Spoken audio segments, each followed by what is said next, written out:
probably like to have been at home, but Yeah. I know some of them places can be kind of bad, but especially like for older folks' homes and yeah, stuff. you have to check big time. The ones in the cities, there's some pretty bad ones where they don't even. Most of the people working there don't even speak English. That's a problem, isn't it? Yeah. I feel bad for a lot of those people there. Yes. Yeah, this morning I had fun.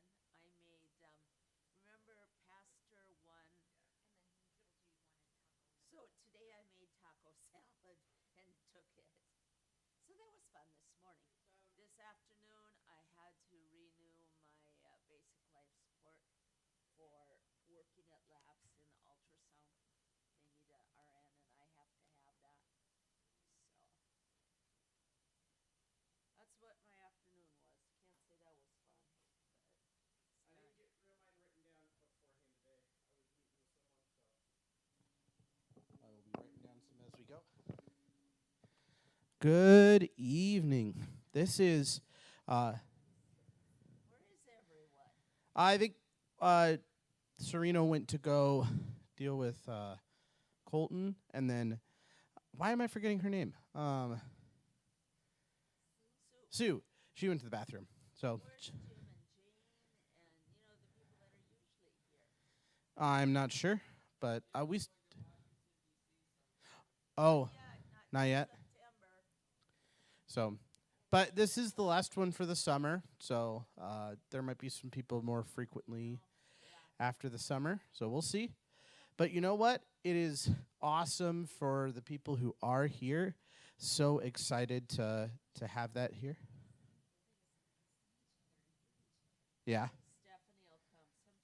Sometimes, yeah, she works. Yep. Stephanie, and she's usually over there doing youth group. I think there was some youth waiting for her, and then I think Sarah Rose after the summer will be back pretty frequently.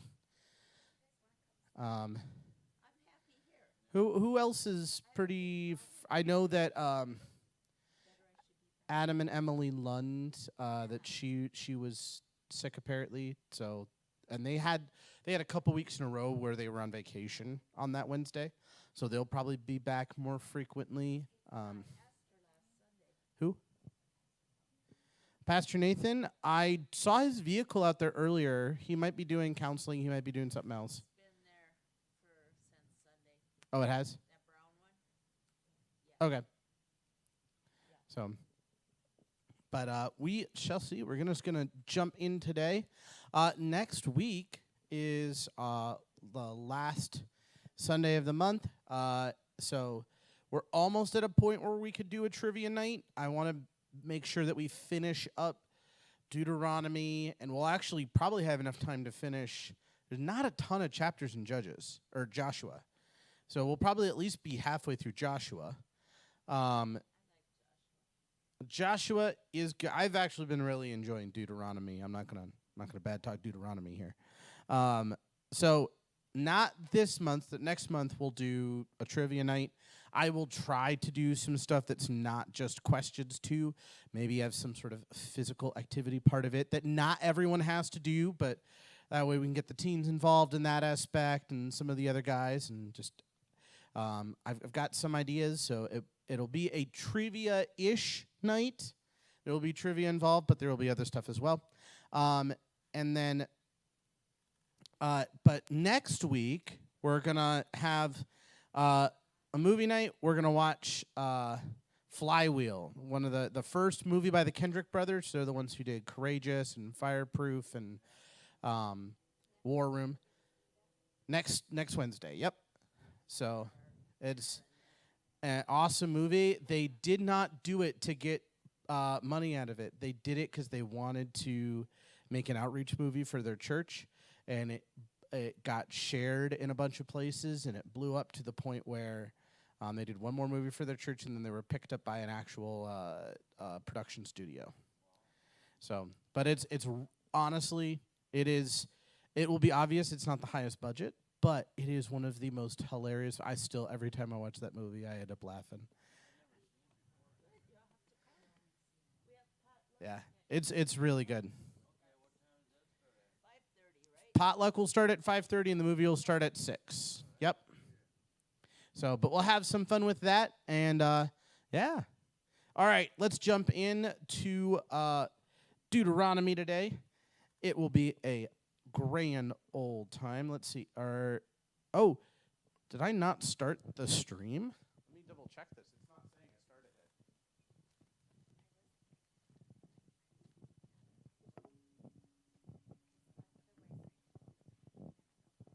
And I don't do this. I cannot get everything done. I mean, I do my Bible study. Prepare for Sunday school. I don't. And we just went through Deuteronomy. Should be going. Nice. Yeah. No, I have learned so much from the Old Testament since we Huh. started going through it. If it's not, it's not. There's a lot there that is Hello. just right there. Oh, a couple more people. All right, if the stream is going, awesome. If not, we're just going to continue without it, I guess, this week. Yep, there's a couple more people out there just trickling in. They're doing they're on church time, is what it is. They're very much on church time.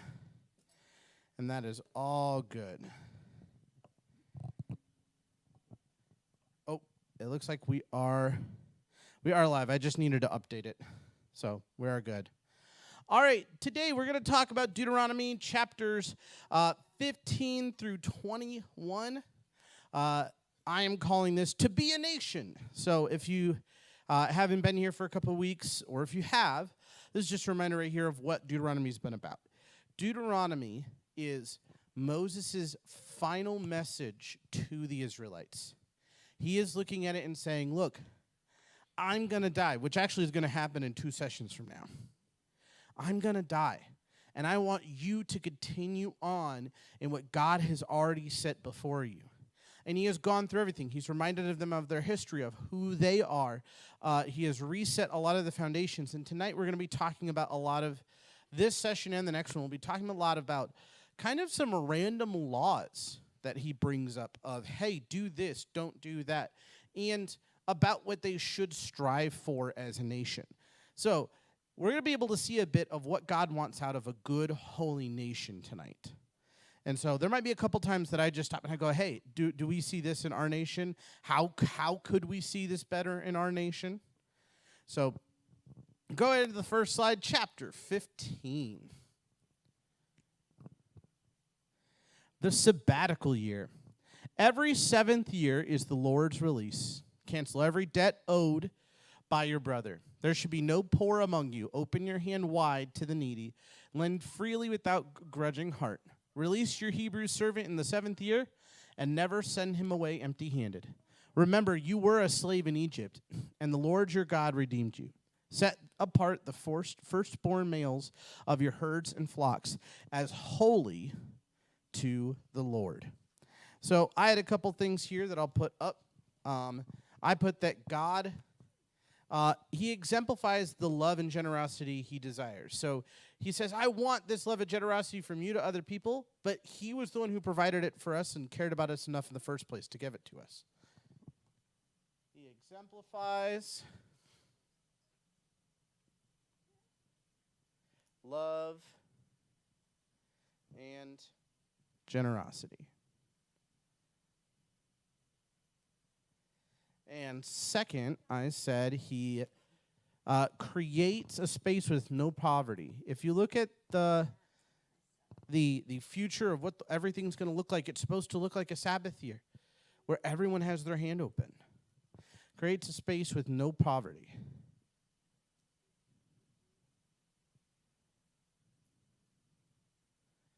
Which is just crazy for God to do here.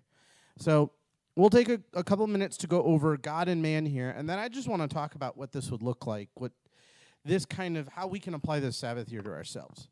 But is there another thing, too, that we can see about God in this chapter? Even just from the description here of a sabbatical year. What is a sabbatical year do you make you think about of God?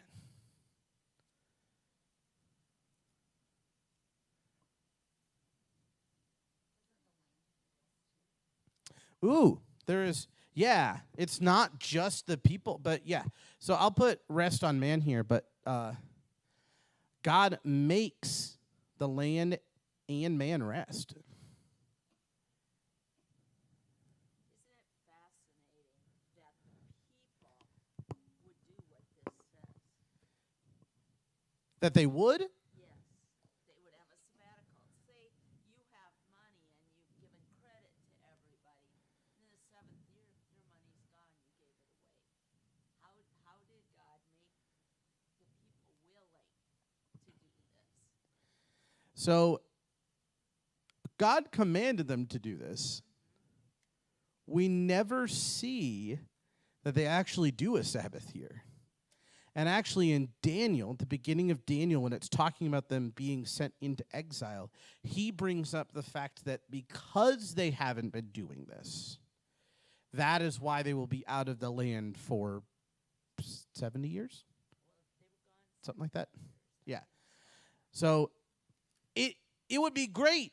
It would be amazing if they had actually done it. But like, it's just crazy.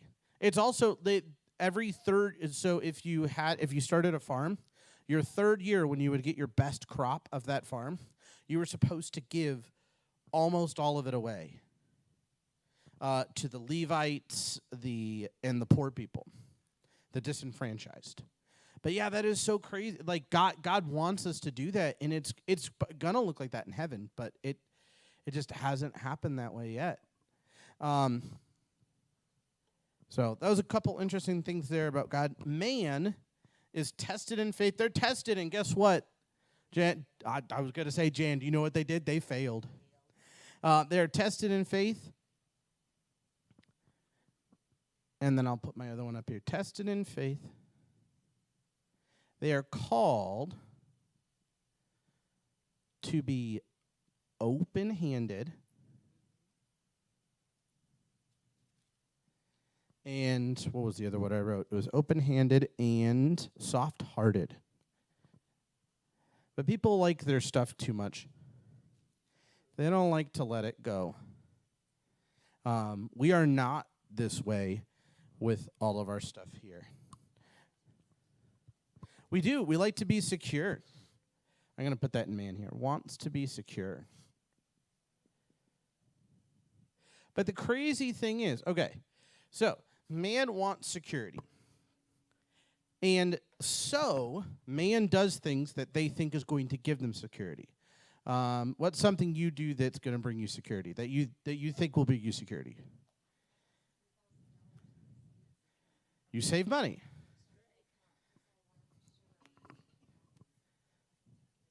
Yep, you put money off to the side, and that's something you work at every day. Maybe you don't put money off every day, but you do it every day. Jan, what's something you do to create security in your own life? Well, in the past, I haven't done it since I retired. I always drove new cars. Out every third year, I would get a new car.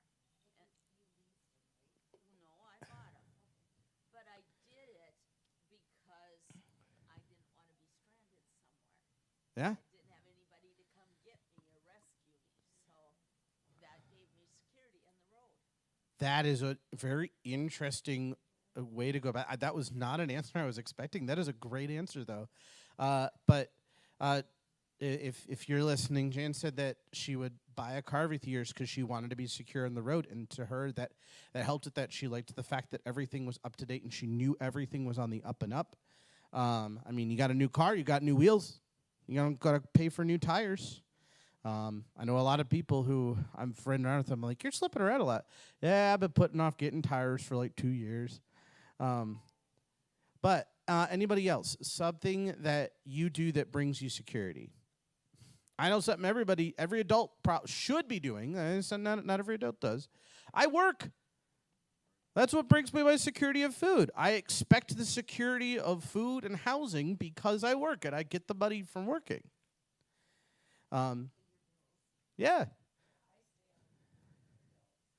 Yeah. Making sure you stay, like, don't let things get past you.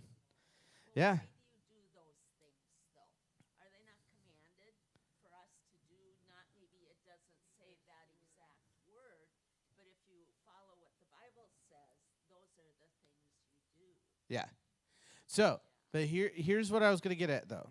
So, we do those things, whether it's on like a weekly basis of putting away money, or a multi-year basis of getting a new car, or it's a daily basis of working or something you do around your house. If it's a once a year basis of working on your house to make sure it's nice and safe. Now, what if God says every 7 years you don't do anything? Everything you've been doing for security, you don't. I'll do it for you. It's frightening.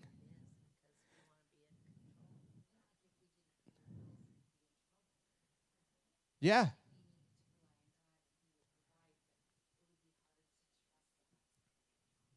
It would be hard to trust in those moments that it could happen. It would be frightening to say that, even if, because remember, these people, for at least, you would think they would have at least done one Sabbath year, because these are people who were out in the wilderness. They were being fed with manna. And yet, even the people who had seen God do it year after year didn't do it.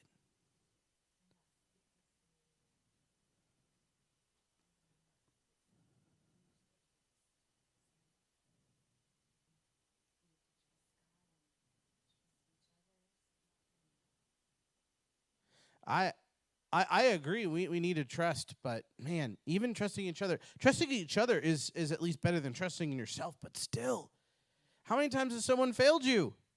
Hey, that's another security thing. I keep my friends at an arm's length so that I can't get hurt. There's another thing that you do for security. Okay, there's a lot of different things. No, no, it is not what you should be doing. Um, and for different people, different things are easier. For me, it's easier to save money. I'm with you. Hey, that security fact, that's easier for me. Letting people into my personal bubble, that's a bit harder for me. Some people, that's a little bit easier for them. Um, but it is quite crazy to look at what God asked them to do and think it's normal, because it's not. And it would have been very hard for them. And yet God says that, go ahead and go to the next slide here, that a holy nation must rest. They must trust in him. Okay? Does our nation take that time out to trust him? No. Now, I will say, I want to shift your guys' thinking when I say our nation. When I say our nation, what do you guys think? The government, the country. That's not what I'm talking about. The Bible said that Israel was the nation chosen by God. When the New Testament comes, the new covenant comes, God does not pick a new nation. He picks a new group of people that he calls his nation of priests, but they are not confined to a national boundary. So when I'm talking about, does our nation take that time? I'm not saying, does the nation of America take that time? I'm saying, does the church as a whole take that time?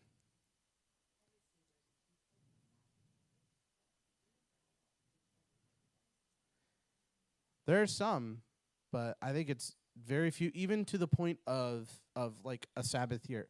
If Jesus came down right now and said to all the churches, hey, I want you to take a Sabbath year before whatever's coming, how many churches would actually even trust him, even if he just came and said that?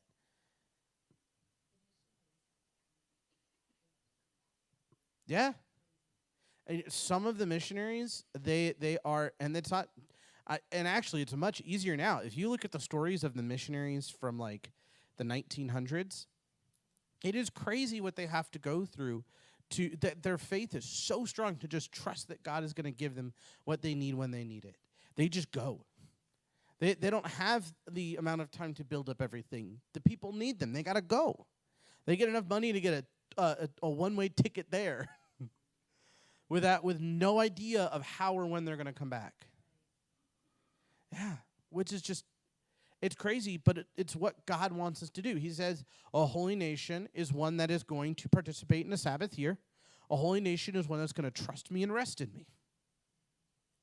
And that is just a crazy thing there. And all my verses today linking to the New Testament will be out of Hebrews, which is very much a book of the New Testament that is intended to link the Old and New Testament together. For if Joshua had given them rest, God would not have spoken of another day later on. So then, there remains a Sabbath rest for the people of God. For whoever has entered God's rest has also rested from his works as God did from his. Let us therefore strive to enter that rest so that no one may fall by the same sort of disobedience. What is the disobedience here? Well, they stopped resting and trusting in God. They started trusting in themselves, so they started following their own understanding instead of God's. When they stopped trusting and resting in him with their provisions in daily life, that eventually led to not trusting and resting in him in their spiritual life. The daily, provisional, physical, that little by little moves to where they don't trust him with their spiritual either. Go ahead and go to the next slide here. Chapter 16. We have the feasts. Keep the Passover to remember how your God saved you. Keep the week of feasts. The week of feasts. The feast of weeks. To remember how your God provides for you. Keep the feast of booths. To remember your wandering. Follow justice. That last little bit probably could have been with the next chapter. Remember, we added chapters after the whole Bible was written. So sometimes if you're like, it doesn't make sense that ends there.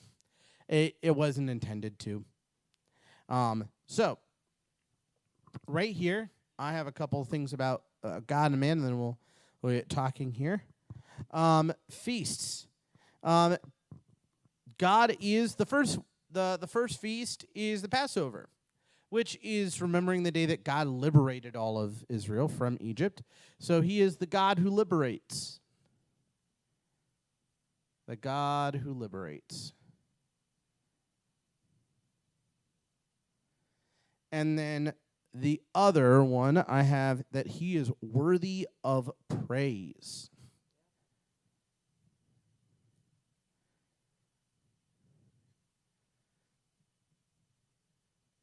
I had something else written down there. I'm going to double check here real quick. Oh, and he provides. Some of those feasts were thanksgiving for the harvest that they got. One of them, so the Feast of Weeks, was before the harvest to thank God for the coming harvest. And then the Feast of Booths was after the harvest to thank God for the harvest they did have. They thanked him before and after the harvest. You guys remember what we talked about last week, what that they were supposed to do before and after? Pray at meals. Deuteronomy says that you should pray for your food before and after the meal. Thank God before you eat it, and thank God after you eat it, and it's already all God. Thank God before your crops come in, and you don't know how much is going to come in. And thank God after you've counted it up, whether it's good or not.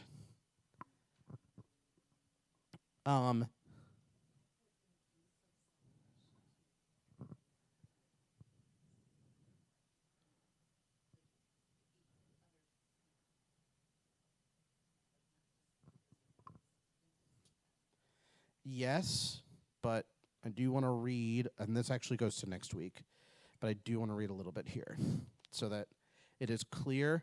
What you are saying is correct. However, where is that list of people?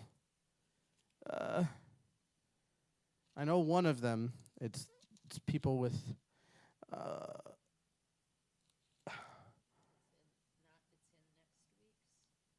Yes. There's a list of people who cannot come. It starts with people who have their stones crushed. That's how they put it. Because it specifically states that they're like the Amorites and the Moabites can't come, but the Egyptians and the Edomites can. It also says there, I can't find the exact spot at this moment. So it says that a eunuch, someone who has their stones crushed or doesn't have it, that they're not supposed to be in there. It says that someone from those tribes is supposed to be there. It also says that if someone is a prostitute or is paying for a prostitute in the temple, they shouldn't be there. All of those things would be excluded. However, you are right. They do say it is for all. It is for all nations, minus the Moabites and the Amorites. It's in 23. Let me just make sure I got that whole. I think I might be missing one person. crushed testicles, born of forbidden union, no Ammonite, Moabite. Yep, and then. Oh, born of a forbidden union. If you're intermingled. So, yeah. By the way, you just went right out there and said it, Jan. I was like dancing around it.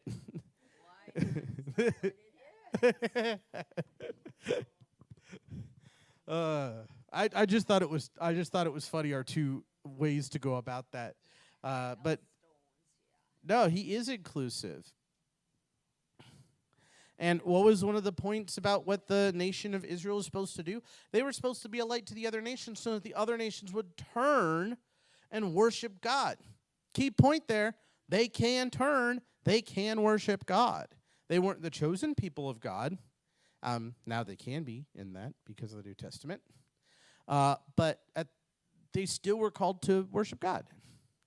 When it comes to man, I put... they're supposed to remember their freedom and slavery. Remember freedom and slavery. And they're supposed to praise before and after harvest.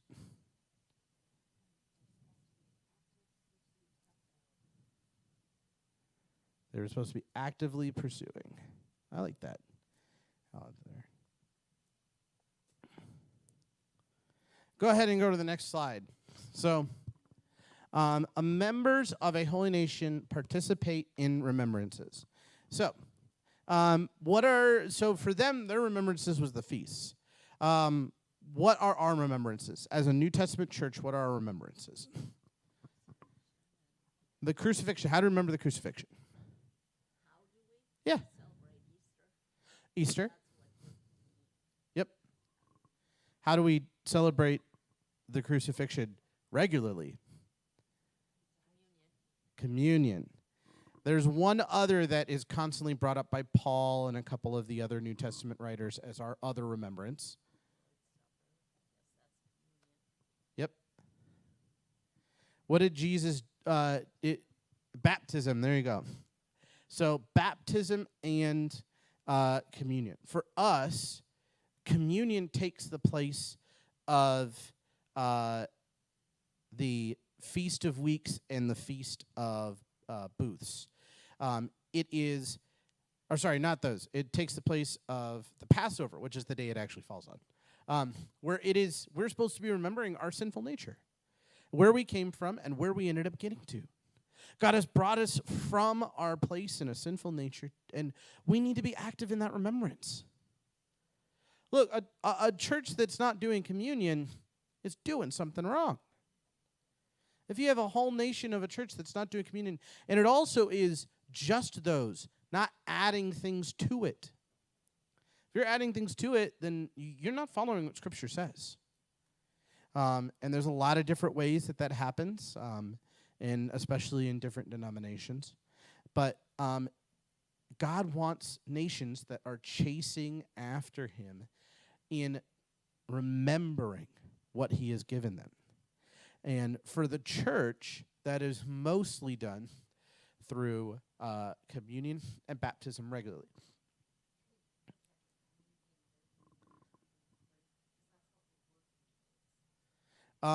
Yes, and actually most of the feasts that they had, so they had feasts that were all about their deliverance, and then they had feasts all about their current provision.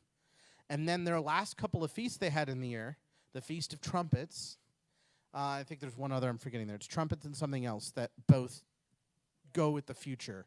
That haven't been fulfilled. Yes, that have not been fulfilled yet. But when we look at Revelations, we go, oh, there you go. They're fulfilled in what Revelations talks about. So yeah, for us, remembrance also is looking forward to the future. It is also for us, now we don't get to do this regularly, but we get to remember Jesus' birth at Easter, his crucifixion, birth at Christmas, his death and resurrection on Easter and Palm Sunday.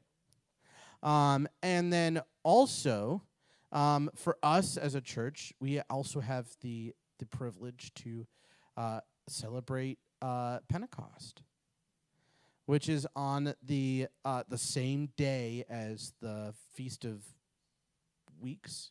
Booths is in the fall. Okay. Yeah, Feast of Weeks. Which, by the way, is us saying thank you, so that's their thank you for their harvest before the harvest happens. The Holy Spirit comes on us to help us harvest people, so we are thanking God for the harvest before the harvest even happens. So I guess there's actually 3 that haven't been fulfilled yet, because the Feast of Booths, the feast after the harvest, that one hasn't been fulfilled yet, because that would be the splitting of the goats and the sheep. So, so many good things there. But yeah, God wants a people who focused on remembrance. It doesn't forget him. Go ahead and go to the next slide here.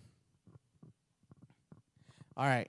So we have priests and kings. This chapter, he's talking with them about who should be priests and kings after he's gone. Don't create altars to foreign gods. Don't worship other gods. Stone those who serve other gods. They're always telling us to kill people. If there is a dispute, bring it before God and his priests and judges that he will pick and he will set before you.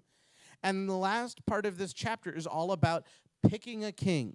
And he starts with, you will go into a land and you will look at all the other kings and you will want a king. You shouldn't take one, but you will want one. And if you do have one, make sure it's the one God chooses. God will choose the king. He should not be a foreigner. He should not be draped in wealth. He must write down the law personally before he takes the crown. And he must be humble. All right. Let me write down a couple things here about God. So, God, he is the high ruler. We're not supposed to have a different ruler other than him. He's supposed to be it. He is the high ruler. Although sometimes we like to pick our own rulers. And when we do want to have an earthly ruler, God says, hey, let me pick him. He appoints earthly rulers. I love when he refers to the rulers that are working for him as my servant. So constantly he says, my servant David, my servant Saul. Okay?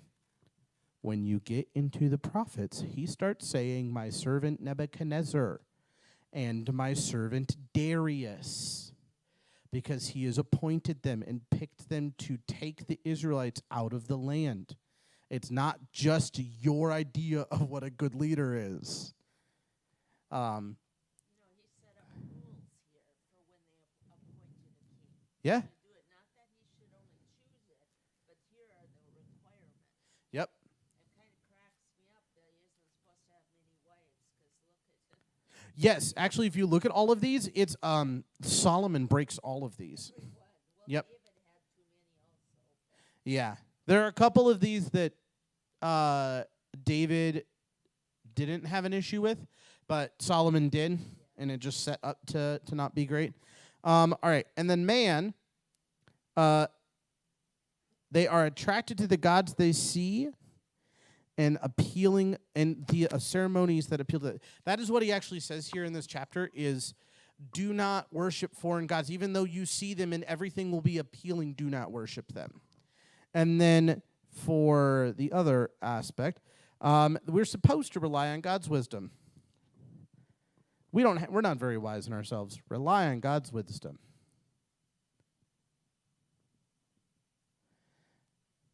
And then we are attracted to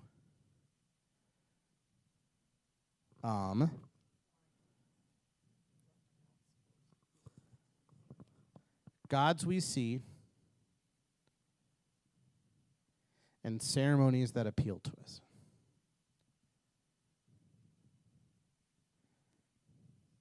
Because if you think about it, what was the ceremonies of these evil gods? Well, it involved sexual relations. To them, they go, it is pleasing. It was getting drunk. It was all these crazy things to them, their eyes, they looked pleasing. Yeah, sacrificing and feasting. What was it?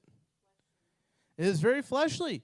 That's part of the reason a lot of these people start into it is because of a fleshly desire. Whether that is they are interested in what is going on or they see something they can gain by it. Remember, the people who fell to Balaam, they were saying, hey, if we make relationships with these people, we will have princes intermingled in and we'll have good relations. That was their thought, is that we can gain something by intermingling with these people and worshiping their God. Go ahead and go to the next slide. So, a holy nation recognizes God as their king. Okay, so we had that whole list of things that a king was supposed to be. Now, for us, do we as a church pick a king? Not really. But we do pick pastors and elders over our churches. So if we apply the same logic to who does rule over the church, we're not the Catholic Church, so I'm not talking about the Pope. So if we apply that there, how many of these things actually fit in there? When you look at, so let's say we'll do average pastor, and we'll do Pastor Nathan, okay? Pastor Nathan, you're kind of on blast here for a minute, okay? It's not on me. All right. The average pastor, are they constantly in the Word? Because that's what the king was supposed to do. He was supposed to write the entire Word from hand before he took that place. Have they been in the Word long enough that they know the whole Word before they're a pastor? Does the average? Would you say the average pastor does? Well, they've been through seminary, most denominations. So they should have gone through the whole Bible. Hopefully. Yeah. I know a lot of people that when I was at seminary who hadn't. What about Pastor Nathan? Oh, yeah. Oh, yes. Pastor Nathan, you're good there. All right. They're supposed to be dedicated to one wife. Average pastor. Yes. For the most part. I mean, you hear things. Well, once in a while some people get divorced. Yeah. Okay. Even that's not legal. We'll leave the Catholics and the Mormons out of this, okay?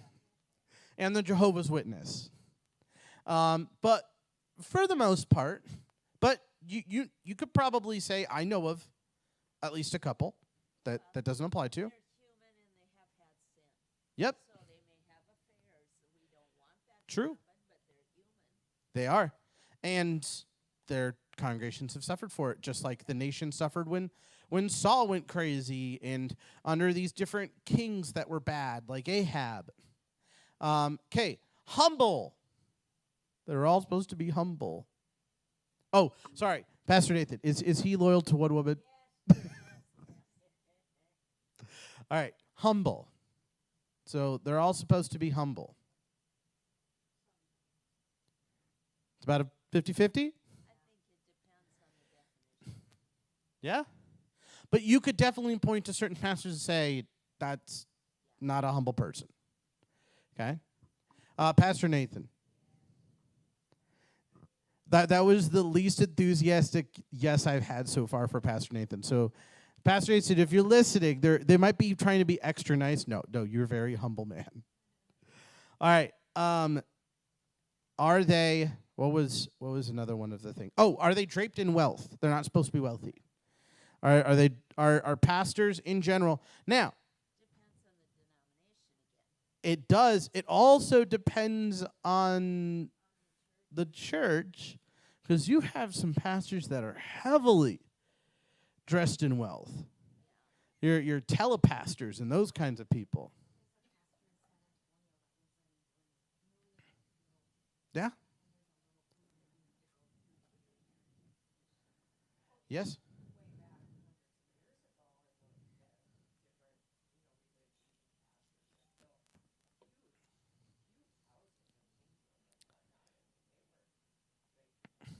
Yes.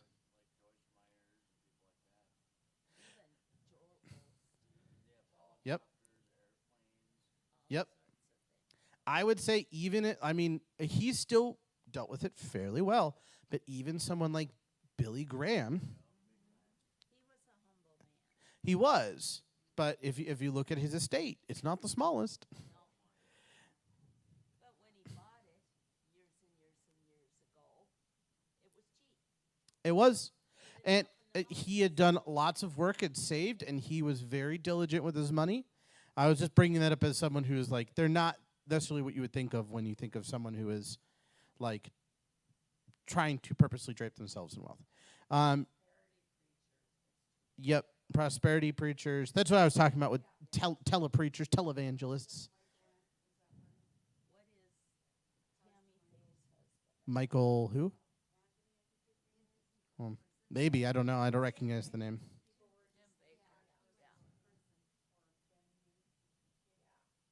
Baker. Yeah. That one I do know for sure. Yeah.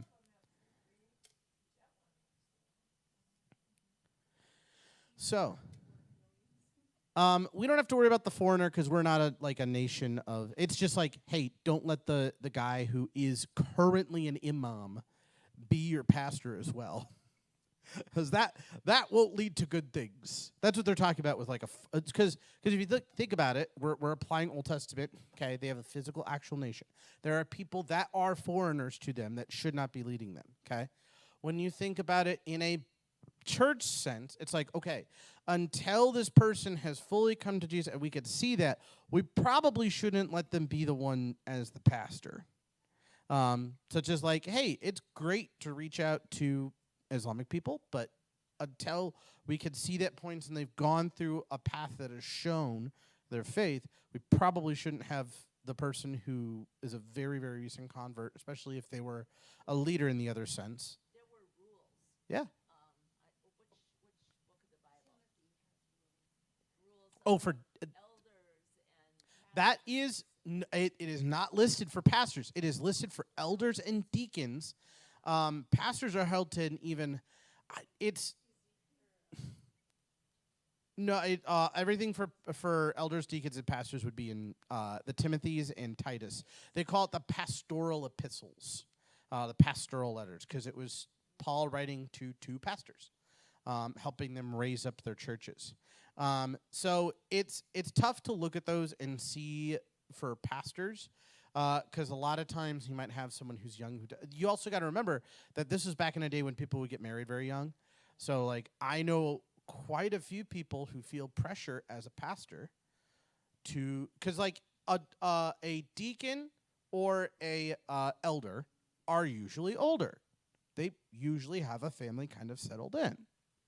Okay, a pastor might be coming just out of seminary.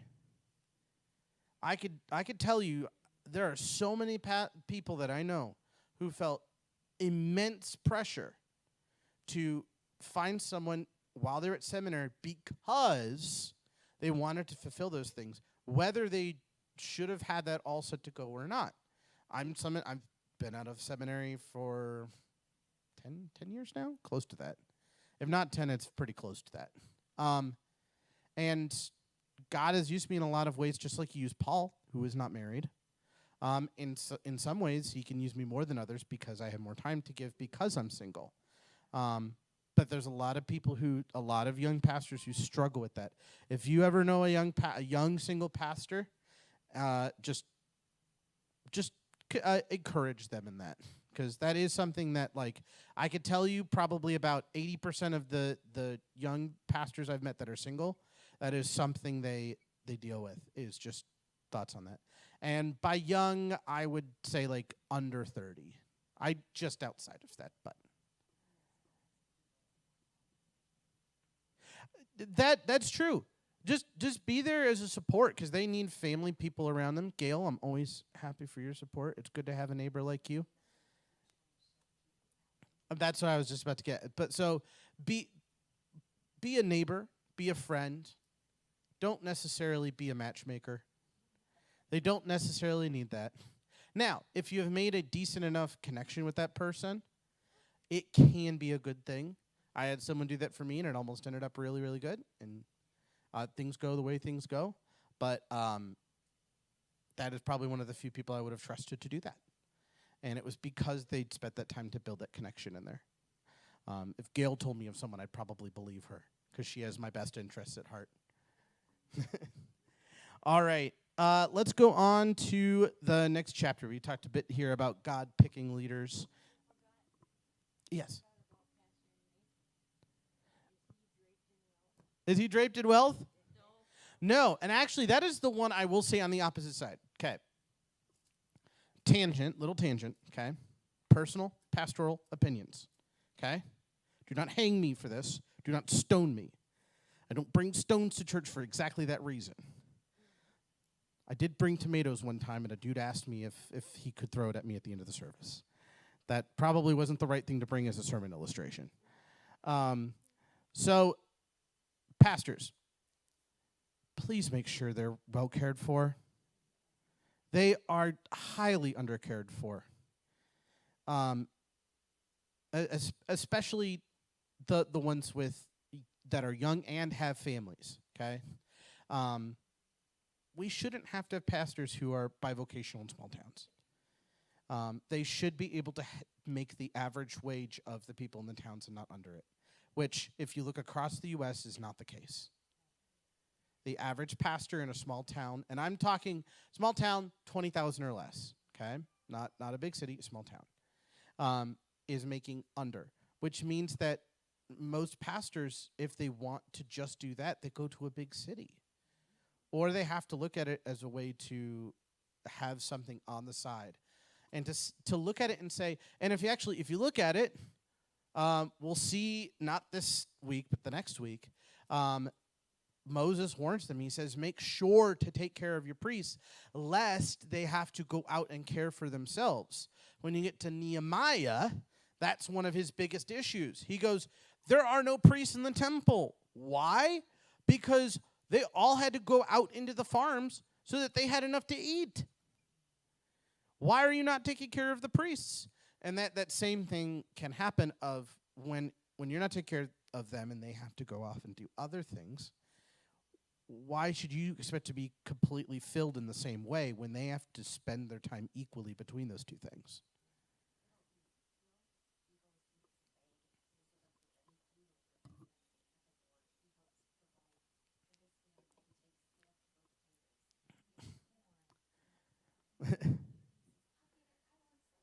There you go. Good little Ezekiel. Ezekiel's a great little member of that family. So just keep all pastoral families like that in your mind. If they are single, they don't have to support as many people. So if they're choosing to do that and they're good with the wage, they're good. So, but especially the young families. All right. Chapter 18, religious continuation. Okay, this is Moses saying, after I am gone, how is all the religious stuff going to continue? The feasts, the sacrifices. The priests and Levites will subsist on food offerings. Take care of any priests and Levites that come to your town. So in this spot, he says, if a priest or Levite goes to a town, they should pick a house and stay in it. Don't hop around. But if they stop at your house, you take care of them for as long as they're there.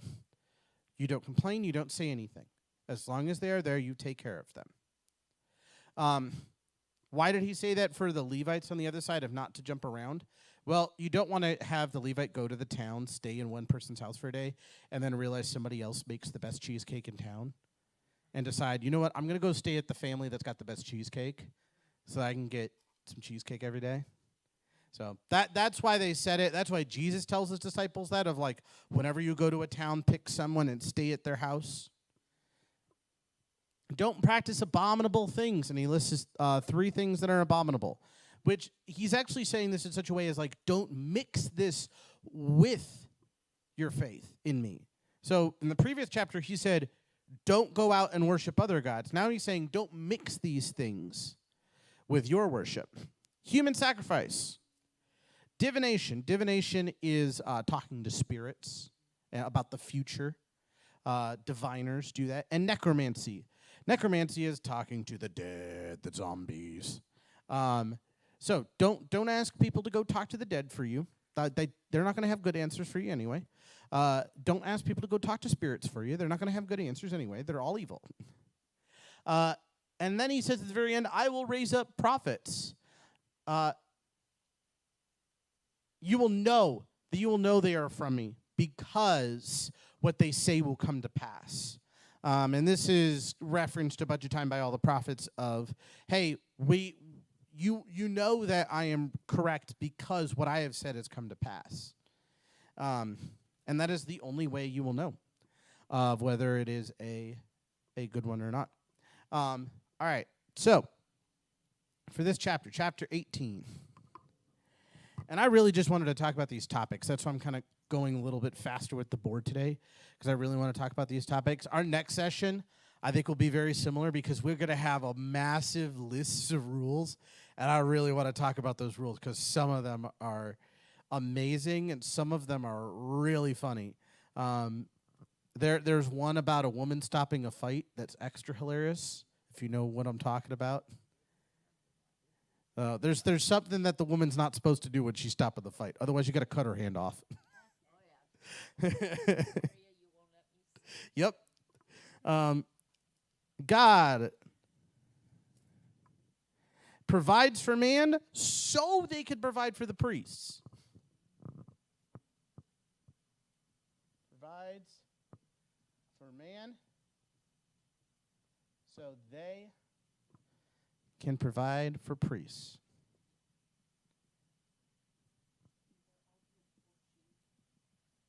He is. He is our ultimate portion. I like that. Thank you. And then my other one that I had here for God was despises the abominable. And that it's not dealing with snowmen.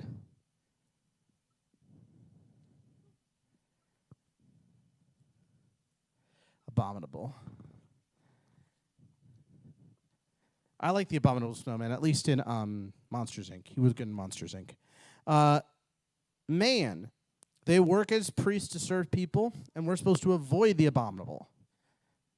Work as priests to serve people. And then we're supposed to avoid the abominable.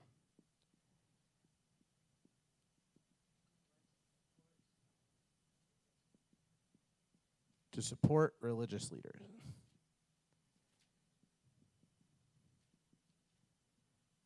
Go ahead and go to the next slide for me. Now, as we look at this, what is one of the big things that Moses is getting at here? Well, he's trying to calm a fear that they have. They're looking at everything that's going on, and they're saying, but Moses, how can we continue when you are not here? And Moses is going, when I'm not here, there's always been a plan for when I'm not here. Look, God will give you priests. God will give you prophets. And this is set up for eternity. Jesus references the passage about the prophets, that God will give another prophet in the Gospels. And it is not just something that's set up for a short time. It is set up for all of eternity. Hebrews chapter 4. says it this way. 4:14 through 16. Since then we have a great high priest who has passed through the heavens, Jesus, the Son of God, let us hold fast our confession. For we do not have a high priest who is unable to sympathize with our weakness, but one who in every respect has been tempted as we are, yet without sin. Let us then with confidence draw near to the throne of grace, that we may receive mercy and find grace to help in the time of need. Eventually, Jesus became the ultimate prophet for us, the final prophet and the high priest that will reign for eternity. This isn't something that was going to get set up for a small amount of time. It was something that was set up for eternity. No matter how awesome or how terrible a church is, or the people of God are, God has set everything up for eternity. He will take out those false sheep when the time comes, but he has set it up for eternity. And a holy nation should know that in two ways. Number one, hey, you get to be part of it because it's set up for eternity and you're part of that eternity. That's awesome. You get to be a part of this. But on the flip side, eternity is a long time. You know how much you matter in eternity? Not that much. You're just a little blip on the radar. So in both ways, don't think of yourself as so important, because it is set up for eternity. God has already set everything up. You matter for your moment, but you are not everything. But in also the other way, he has set this up eternally, and you are now a part of it. Remember that privilege. And that is something that Paul goes back and forth for a few chapters. I can't remember which book it is, but he keeps going back and forth of, like, don't be humble, but also remember who is your strength. Be humble but strong. Be humble but strong. Back and forth between those two things. And why? Because we are part of the eternity that God has set up. Go ahead and go to the next slide. So we're on to 19. So we got 3 chapters left here. Chapter 19, refuge and witnesses. Create cities of refuge, provision for those who harm unintentionally. The elders of these cities should judge those who intentionally hurt his neighbor. Don't take your neighbor's land. A single witness will not suffice. So we got a few different things here that it ends up talking about. Most of it is set in that first thing. By the way, how many cities of refuge does this chapter tell them to make? Oh, okay. Gail, you're correct. It says 3. What were you going to say, Jan? Why were you going to say 6? Because before this and after this, when you hear about the cities of refuge, there is 6. Why is he telling them to build 3? They've already taken over the land east of the Jordan, and they've already set up the 3 cities east of the Jordan. So they only need to set up 3, but that confused me for a second. I was going to say, I thought there was supposed to be 6. Why is he telling them only to build up 3?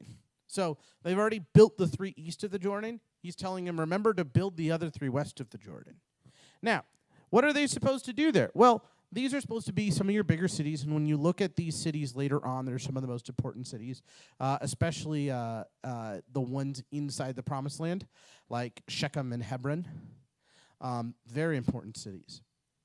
You're supposed to be a city within a day's walking distance of every individual.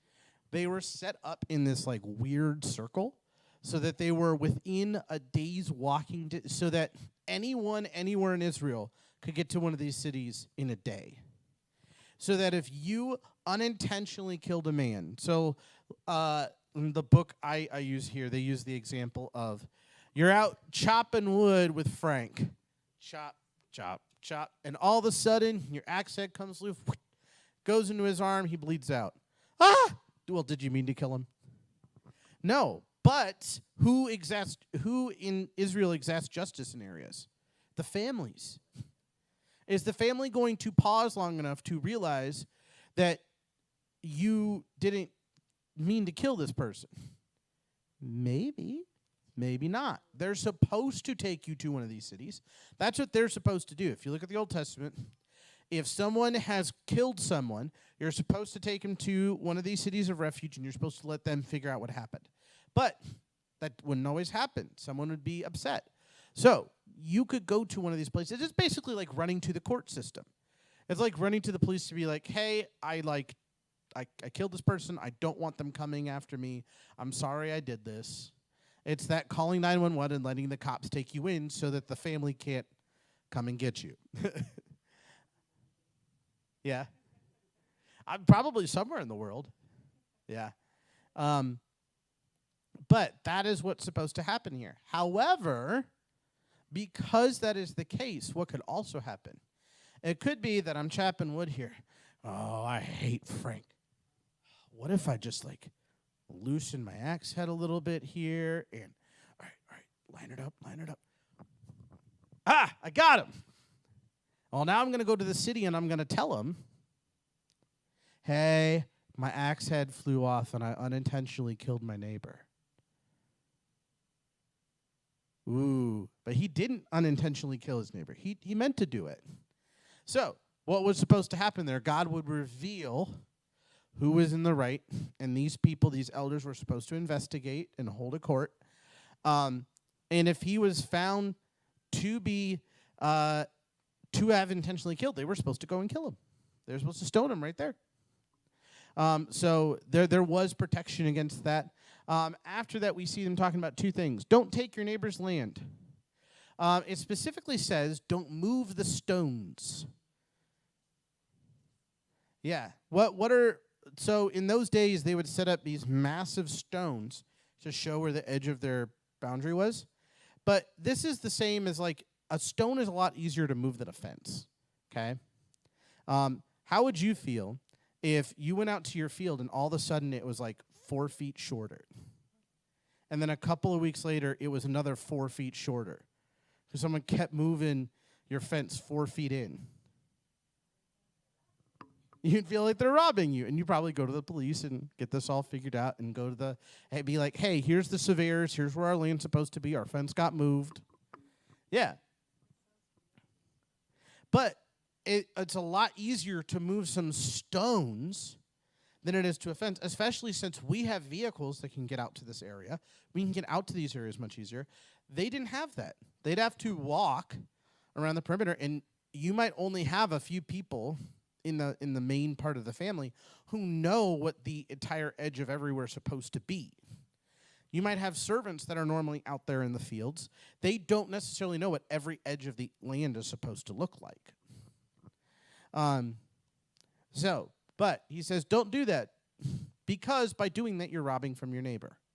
And finally, he also says, a single witness will not suffice. If a single witness brings a crime up against someone, and it cannot be found whether that witness is telling the truth or lying, if it's not obvious, if there's not other things to add to show one way or the other, you will have to let the person they are accusing go free.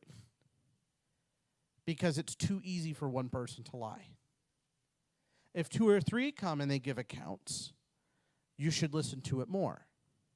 But if one person comes and gives an account and you cannot verify anything necessarily, you should let the accused person go free. Which, sounds a little backward to our system, but again, we're working with computers. We can kind of go back. We can digitally analyze. We could track video of where people were. Okay, it's a lot easier for us to corroborate people's stories. It's not that easy back then. Even today, we still don't trust a certain witness. We don't trust a wife's witness about her husband. That is usually not, unless you have other things to add on top of that, it's usually not a good thing to bring to court. It's just no, you're intermingled with each other. Of course she's going to defend you. So, with that, what did I say about God here? God, he protects the innocent and reveals the wicked. Protects the innocent.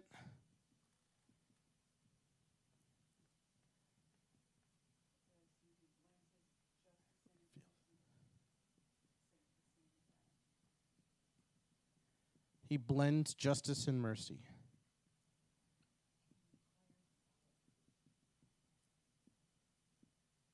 And he requires proof. And we should do all these things too. We don't always, but we should. And for man, I wrote, many are innocent. Sometimes you do things unintentionally. And that the wicked will be punished.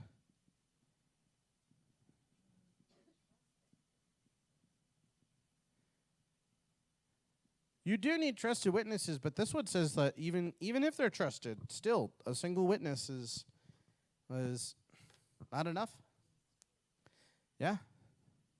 What is if you look at what the Bible says later on in the New Testament? It says, "Hey, if you have a problem with your brother, bring it to him. But if he will not listen to you, go bring 2 or 3 more who share your thoughts to them." Why? Because one person can be lying.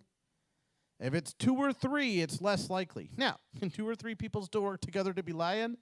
Yeah, but it's less likely. Conspiracy. That is, are we sticking on the legal terms here? All right, go ahead and go to the next slide. The holy nation strives for criminal justice. If you look through the entire chapter of Hebrews 13, it is all about that, about living peacefully, and about what we should do to be in just society with the people around us.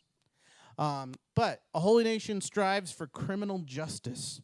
The church. Does the church in general strive for criminal justice? Yeah. For the most part, I would say so. I would say it is a lot less intertwined in it nowadays than it was at one point. I mean, even during the early church with the Catholic Church, they were over a lot of the courts and different things. So it's a lot less nowadays, but it is. And this is also how would you know someone is a part of the holy nation? Well, they're active in remembering. You could see them remembering God. They've done communion and different things, and you could see that in their lives. You could see the different things about them. One of the ways that you'll know that they're part of the holy nation, they care about justice for people.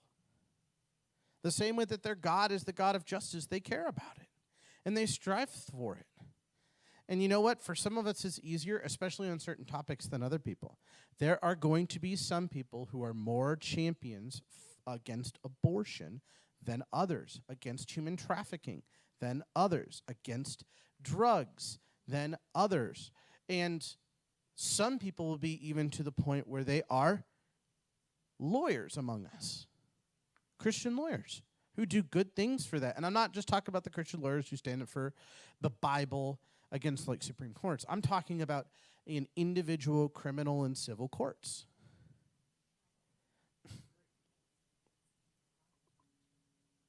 Yeah, and the operatives that, so there's that one side of like, I'm going to use the legal system to help these people and make sure that justice is done.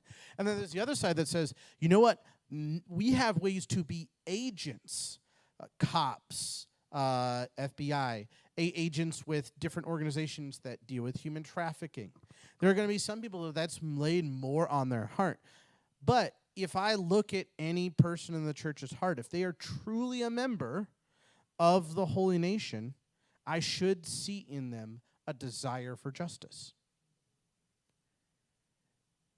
I don't see that in every Christian I meet. And you know, God says so Paul says that he's running the good race. That means there are people that are still running the race and just not running it well. Sometimes I'm moving around in my circle here at the church and at the school, and I see people that I go, if we're running a race, am I in a different lap than you? And it's not that I'm necessarily older or younger. We're just on different laps here. a person who is part of this holy nation that's running the good race, that they are striving for justice. They have a desire for it in their heart. Go ahead and go to the next slide. We got 2 more chapters to do. Warfare. So first he talked about criminal justice. Now we're going to talk about justice in warfare. And actually, we're going to get 1 chapter of some of these random laws that's more about civil justice. So, warfare. Don't be afraid when you see enemies. Do not force people to fight. He actually goes through a bunch of things here where it's like, if a man just got married, let him go home to his wife. If a man just planted a vineyard, let him go taste his fruit. It goes through one, I can't remember what the third one was there. And then it goes, if a man is scared, let him go home. God said, I can deal with whoever I want. Whoever's with me will see the victory. If they're fearful and faint-hearted. No. But the other thing is that you could see in this that God cares more about the home than he does about the battlefield. He goes, I could win the battlefield. That's an extra battle on top of the one at home already. Okay? Do not besiege or treat cruelly a city which offers peace when you march on it. So the first half of this chapter, we moved to the second half of this chapter already. The first half is about fighting in your country. And it says completely wipe everybody out, get rid of all temptations. The second half says if you must go to war with another country, which most countries at those days would just be a single city, ruled by a single city. So if you go to fight another city, first you must ask for peace. And only if they refuse should you attack them. If it is outside the Holy Land, be kind in rule and divide the spoils. If you siege for a long time, do not destroy the land. So one thing that would happen in those days with these empires as they would fight is they would want to starve out the populace. It's easier to bring in food for you and destroy the crops in the land around you than to let them live to where the people in the city might be able to benefit from them. So a lot of people would come in and they would burn all of the crops. And God says, when you go to besiege a city, just trust that I'm going to give you the victory. You don't need to destroy the land. It doesn't deserve that. It's going to be much harder to get back to being fruitful if you do this. These are also cities outside of the Promised Land. They were not supposed to add them to their land. They were supposed to add them to their tributes, to where they would put someone in charge of it and they would pay them tribute, but they were not. They were given the Promised Land. They were not given more than the Promised Land. So there is a very particular thing there too. We actually see that with David, where David goes about it the correct way, where he sets up tributary places. Solomon doesn't. Solomon just physically rules these places. So let's put up a couple things for God here and man. God desires faith at home and in the battle. We see that with him sending people home. Desires faith at home and in battle. At home and in battle. And then the other one I had was, he has no restraint for the wicked. When it comes to those nations in the Promised Land, he says, you don't get any restraint. You're going to be wiped out. And there's a couple times where he actually says to add people basically to that list. The Edomites get added to that list, even though they're considered good people to begin with. The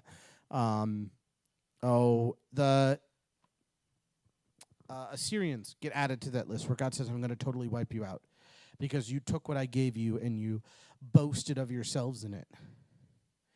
And man, deal with unfinished business before battle and respect the foreign enemy.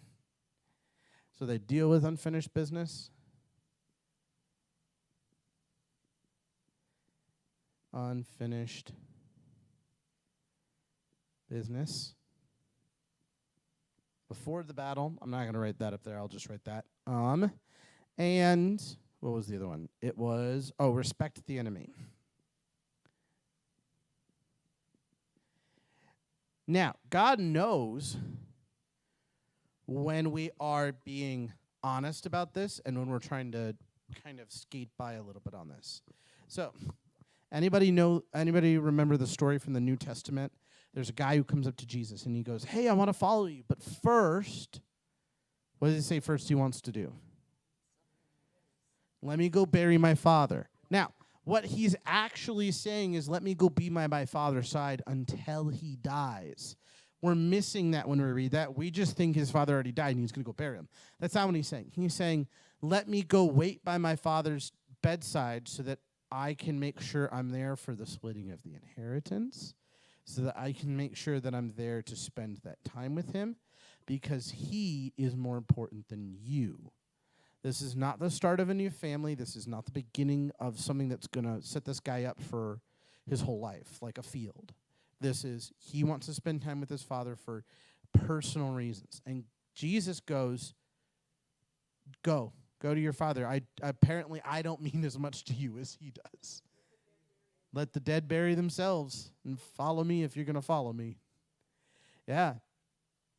So, he knows, but he also cares. He knows that there are certain people that it is much more devastating if this person dies before he is able to start a family or set everything up for his family. Which is just such a wonderful thing that God does there. Go ahead and go to the next slide. A holy nation strives for wartime justice. So criminal justice, wartime justice. He wants us to be just in war, which is not always easy because our enemy does not fight justly. And there are some enemies, God will say, they are wicked. Wipe them out. But for the most part, we should approach people in the same way as the second one. Now, again, we're not talking about a physical nation anymore. And that also means we're not talking about a physical enemy. When we find a stronghold the enemy has, and we find our battleground, there will be some battles where God says, everything must be wiped out. The spiritual warfare has corrupted this thing so completely that it has to be completely wiped out. But for most battles, you should offer peace. It's not just peace and everything goes back to normal. Because remember, these cities are now tributes. Okay? This is a city being set free. This is Jesus going up to a demon-possessed person saying, hey, I'm offering you one chance to get out of here. Go join those pigs if you'd like.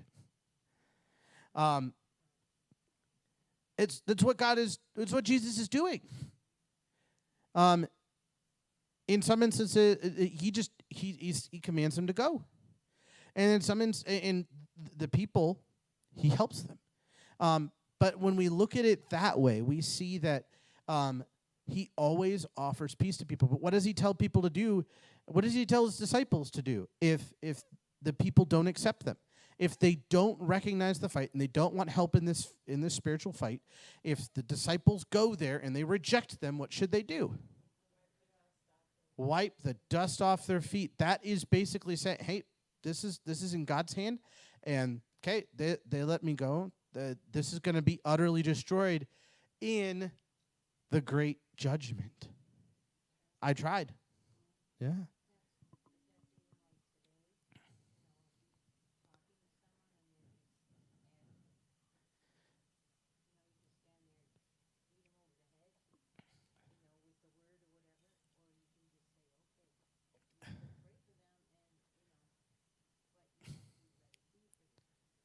Yeah.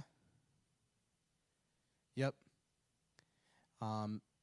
I've had I'll call it the luck to be surrounded by Christians my whole life. I've not been able to be in situations like that before. And when people, the pastor this last Sunday was like talking about praying for someone, that doesn't believe me. I was like, I can't think of anyone off the top of my head. I really can't. And I've had the blessing of that I can't think of someone who doesn't know Jesus. Well, that's the thing, is that I'm much more of a discipler than an evangelist. So I'll build up the ones in the church. It also just happens to be because I work in a Christian sector. There's just, because a lot of times those people, you might find them at work or in your family. My family's all Christian. The people at the places I work are all Christian. So it's just how it's happened. I also didn't go to a public school or a public college. So, but that happens, and I am, but I also have the double benefit of just being able to just constantly raise up people and constantly be poured into. There's good and bad things about it. There's definitely both. So.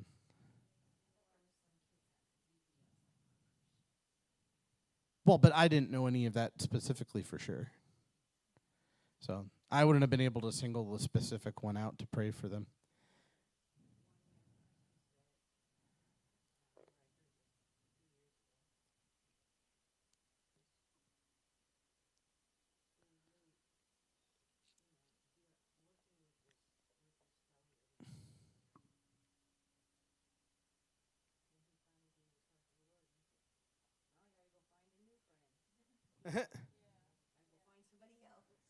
Yeah. Huh? That is really cool. There you go. But all right, last chapter, chapter 21. So we've had criminal, we've had wartime. This one will be civil justice. They care about civil justice, and that'll be quite the topic to talk about when we get to that. But first, we got to look at the overview of this chapter. More civil laws. And by the way, the next time we meet for Bible study, most of it will actually be random civil laws.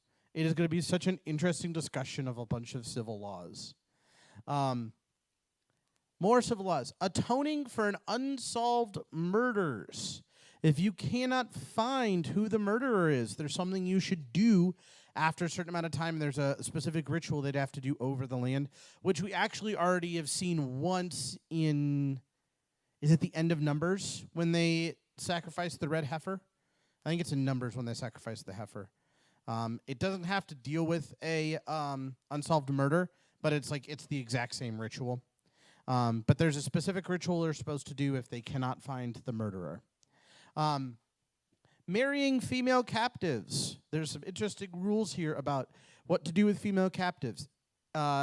If you take a captive, then you must make her your wife. But if you kick her out, then you have to give her a dowry. There's a bunch of weird things here. Yep. And there was something they had to do when they let them go as well.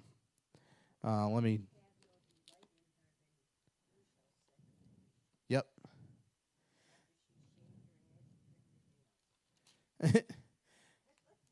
In mourning, yeah. So she's in mourning, and she'd have to do that. Yep. But it also says there at the end, if you did this with her, you may not sell her as a slave or treat her brutally. So you cannot. So if you're going to change your mind, just set her free.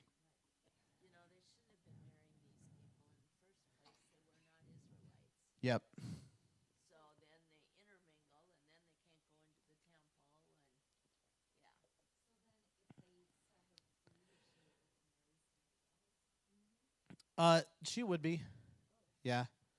I mean, a lot of these other nations didn't have such strict rules as Israel. She might have to marry someone who's not an Israelite. Also, we have inheritance rights for the firstborn son. Just making sure that if there's a firstborn son, he may not treat the son as of the loved one as the firstborn. He cannot choose who the firstborn is. It is set, which is interesting because That happened a couple of times already. Right. Yep, because Jacob gives his to, well, he was going to give his to Joseph. And then, what was the other one? I was thinking of,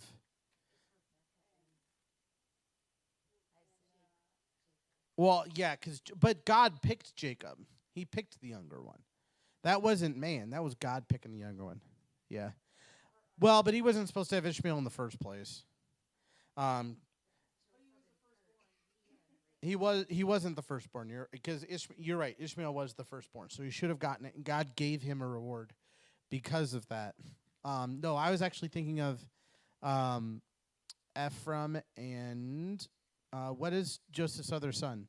Manasseh. Ephraim and Manasseh, because Joseph brings them in for Jacob to bless, and Jacob blesses the younger.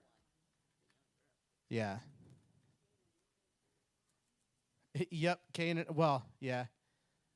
God blessed Abel. It's just Cain didn't like that. All right. Dealing with rebellious sons. Ooh, man. I don't know if there's any of those in here, or any moms dealing with that. I don't know. So, if a man has a stubborn or rebellious son who will not obey the voice of their father or mother and will not listen to any discipline, they shall say to the elders that their son is stubborn and rebellious.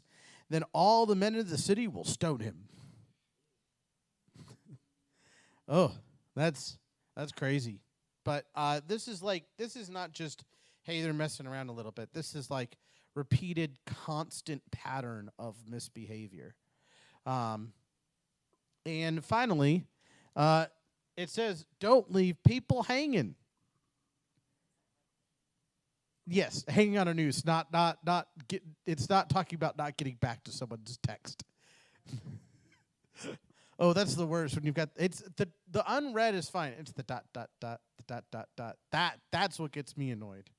When I could see someone's typing and then backspacing on it. And then they never send anything anyway. So